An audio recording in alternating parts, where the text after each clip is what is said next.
Christopher Bodley says, Kev, would you ever consider investing in the city of Detroit? There's some major opportunity there to give back while making a nice profit. Now, what would that mean? Like some kind of real estate? I have incentive? I have some stuff up there. I mean, Oh, okay. I'm involved with the with Hyman Cannabis, which is that's a Detroit company, Michigan company. Um, A much more indirect way, I think that would be. I don't know. I think he means like literally in the city of Detroit, maybe well, refurbishing some buildings. they're smoking my weed in Detroit. I promise you that. I went to 10 dispensaries all within the Metro Detroit and in Detroit, and they got my shit right there. And On no other show can you say to somebody, would you consider investing in your home city of Detroit, who's undergone a terrible plight? And he goes, my fucking weed is smoked on every corner in that fucking city. What are you talking about? I'm going to hey, the pay man. window. Hey, you know You're the what? When I best. was a young kid, I did my own comic book. Well, I did a couple of issues of my own comic book. I always wanted to have my own comic book, and I always wanted to have my own strain of weed. So Two dreams come true. that's it. And last night I had a dream.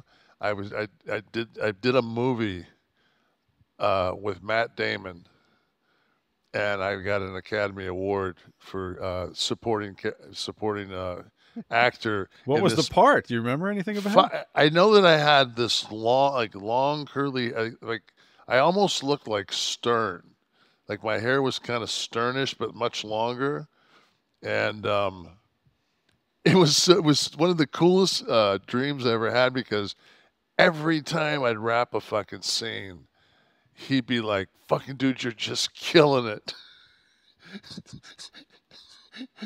I mean, Matt Damon has just put me over left and right, and then out of nowhere, it's like we go to the screening, and he's like, he wants to because he's gonna get nominated. He wants us to be like nominated for like both as like lead actors. It Like he sounds doesn't like you're even. going to marry him at the end of the film. Was he calling you Yeah. Ben by any chance in the dream? No, no. But then the thing was that right at the end of my dream, they told me I was going to be on the Kimmel show, but I didn't get on. So that I thought that was kind of weird. But no, it was crazy. It was like I woke up thinking to myself like, fuck, like me and Dan, like, I'm fucking boys with Matt Damon. This is great. This would be good for my acting career at 64. We put this in the dream analysis. I think it was just because you were anticipating working with me tonight, maybe. Or last Maybe night. I was kind of filling the Damon maybe role. I And was you are moving. you're killing it tonight, by the way. I just want to tell you. You're fucking Think I'll on point. think I'll get an award tonight. You're on. Yeah, we're gonna get one together after this. Great. Jared Finelli, what impact, if any, does or will the writers and SAG strike have on pro wrestling? Does WWE None. discourage talent from joining SAG to prevent it? Discourage? They don't even fucking recognize it. No, they don't, it's not like you can just say, "Hey, I want to join SAG." It's not like ARP. You don't turn 50 and get to join.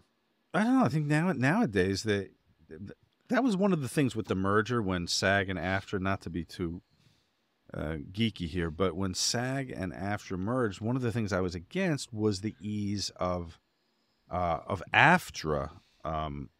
They had a much higher base membership base than we did. There was some exclusivity to SAG, but I mean they sold it with look at how much the pension will go, would increase and all that. So I guess ultimately it was a good move, but I was initially against AFTRA coming over. What about from the audience? Do we have anyone from the audience with any love for our friend Kevin?